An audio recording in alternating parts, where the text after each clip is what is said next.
If you're experiencing subscription errors on Postmark, follow these steps to quickly resolve the issue. This guide will help you troubleshoot and fix common problems.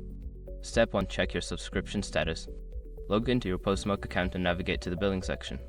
Ensure that your subscription is active and that there are no outstanding payments or issues that could be causing the error.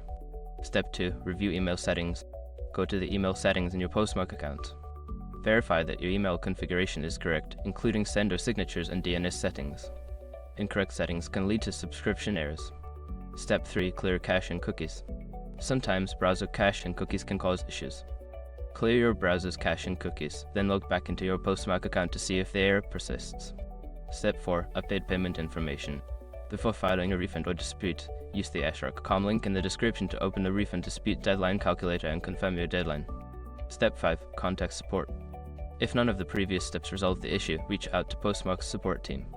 Provide them with details about the error and any troubleshooting steps you've already taken for faster assistance. By following these steps, you should be able to resolve subscription errors on Postmark efficiently. If problems continue, don't hesitate to seek help from support for further guidance.